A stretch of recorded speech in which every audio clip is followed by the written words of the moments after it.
All right. Hello, everybody. Well, welcome in if you're watching this on Christmas Day. Merry Christmas to you. I hope everything is going great. I hope you're enjoying yourself, your friends, and your family, or wherever you are in the world right now, whenever you're seeing this. I hope this year brings you joy. So let's see what's going on here. I'm going to pull a card. I've been meditating a little bit here, kind of just walking through the morning, enjoying myself, hanging out, and going to be having a good dinner later and just like sitting in the energy of gratitude today. I don't know, just a lot of memories flooding back from days gone by, and I suppose that's every single year, but especially this year for some reason. I don't know. All right, so let's see what wants to come in. The rainbow blessings coming in underneath, stepping into power, and moving forward is the wandering path. So it does feel a little bit to me like some of you are not aware of how much you don't have to push things, how much you can just let life flow to you. And I think that's been a kind of a theme. 2022 for me, I did a little video about moving into 2023 and what's going to be happening astrologically, just, you know, like a little bit of intuitive hits I was getting when I was looking at all the transits going on in 2023. And I basically talked a lot about the Saturn square Uranus that's been happening since 2020, and now it's dissipating. So there's this tradition versus innovation kind of energy, like really bouncing back and forth. And we're going to have more of that for different reasons in 2023. If you want to take a look at that comprehensive video, check it out. I also did a video about the North Node moving from Taurus into Aries. So if you want to see that, how that impacts you, another video for you. If they're not up here, they're in the description box. Fair enough? Fair enough. Okay. So this feels very Capricornian to me. This feels very Saturnian, right? Like this has been a hard, challenging, only through my elbow grease and nose to the grindstone am I able to say I am now stepping into power. This feels a little bit like the situation in Ukraine. There just feels like a lot of kind of, you know, like trying to really push my way in. And I just feel like now at the end of this year and moving into 2023, there's going to be this lightning, not lightning, not thunder and lightning, but like a lightning of the energies and the rainbow blessings that are showering in. And then this wandering path is so not Saturnian, so not Capricornian.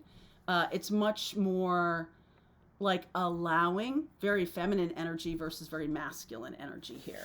So let's see where we go. This is a collective reading for this week, for the last week of December, the last week of 2022. I will do some cards in the extended to see where we go with this in 2023, at least in the early stages of 2023. All right, so that'll be the extended. If you want to deal with that, there's a link to the extended video below. All right. So let's see where we're going with the collective, the energy that is here right now as we're moving through the end of the year. I just saw the Two of Cups. All right, some of you may have been, you know, fighting a money battle this year or a family battle or something next year, maybe full of love and joy and just a different, totally different feel, okay? Totally different feel. Eight of Swords underneath. Look at that. And the Sun. Is this not the most opposite energy you have ever laid your eyes on? I mean, the Sun he's a little baby. He's just like, hey, let's just have a good time. Let's enjoy ourselves. The Eight of Swords is nope, nope, nope. I feel guilty about this. I feel guilty about that. I feel guilty about this. I can't do that. I can't do this. I can't do that. I can't do this. Totally opposite energy. So what may be going on internally for you, you could be... somebody is having a battle with their own mindset here. Eight of Swords is always mindset. I see it as someone who is stuck in some kind of arbitrary rules. Someone else's mindset that's like, oh, okay. You know how you feel in a situation where there's a powerful person who is definitely not aligned with you. And it's like you're tripping over red flags all the time. You're tripping over issues all the time. And it's like, I just want to really be myself. I just want to stand on my own power without it having to be a battle. Okay? I don't want a battle to step into my own power. I'm not doing it to be in some kind of battle with somebody else. I'm just not doing that. So the King of Wands, the King of Cups, the Nine of Cups, High Priestess. I'm just going to lay this all out. Queen of Pentacles, King of Swords, getting a lot of personalities here. Three of Wands, the Five of Wands, and let's see how this floats out here. Justice, the Moon, Five of Pentacles, and the Four of Cups. Now, when I did my own reading this morning for myself, this is how it started out, with this kind of stagnation, this energy around no, no, no, just like very much like the Eight of Swords. Like, no, no, no, I can't go down this road because that wouldn't be right. It would be wrong compared to like what I think my life is about, where I want to go. Nothing here is in alignment for you, unless you're stepping into your power, unless you're stepping into your joy or have stepped into your power. And now you're willing to release it, right? So this was very Saturnian energy. And now I'm really willing to release it at the moment in time when I'm going to need to open up to the universe bringing me what it wants, what I have asked for. I'm in the King of Cups with the Nine of Cups. So the King of Cups is the highest expression of love. And the Nine of Cups is like, this is what I want to achieve, what I want to create. You're basically talking to the universe in terms of becoming the Queen of Pentacles. And the opportunity here is to go a lot deeper. Instead of it being all about trappings of power or external things in your life, what's really bringing in the blessings is the internal. And I think that that's something that might be a surprise to some of you, that you think you have to push and do so much hard work, and very, very Saturn energy, very much Saturn energy or Capricornian energy. We are in Capricorn time, full disclosure, right? Like, you know that. And this is counterintuitive. This is more about feeling into it. With the King of Cups and the Nine of Cups, I'm feeling into the joy. I'm allowing, very feminine energy, I'm allowing myself to be kind of moved along. And the reason that's kind of surprising is in the past there has been struggle about this. Like, no, in order for me to really create the life I want to create, I cannot just allow myself to be pulled along. Like, that's how you might be looking at it. But that's a very negativistic view of how the universe works. It's a very humanistic, kind of like humans at the core of all eternity, or humans at the core of the universe, whereas the power of the universe is so much stronger.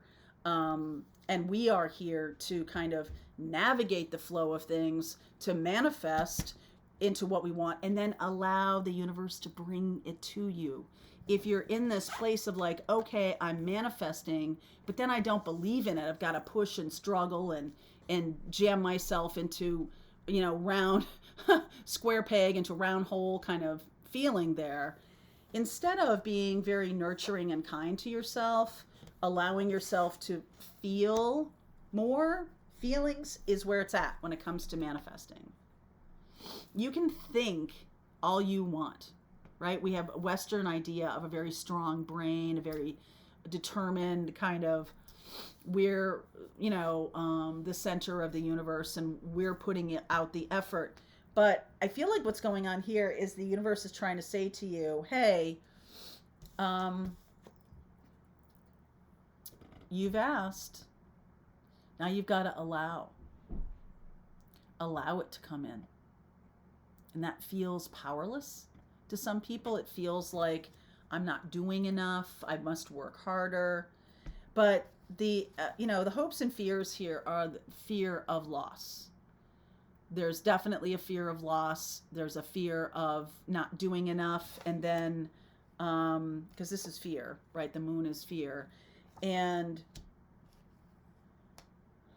if I don't work harder, if I don't keep doing this, if I don't keep stepping into this power in a very 3D kind of way, or a very humanistic kind of way, then I'll never get what I want. And the universe is saying what's happening by doing that is you're pushing against a rock, or you're pushing against timelines that need to unfold more naturally.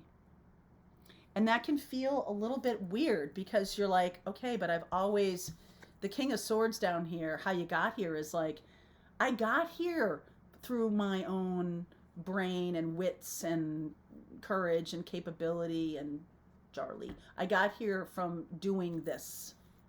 So I'm not going to trust the feminine energy of allowing, because it feels weird to me, because it doesn't feel right.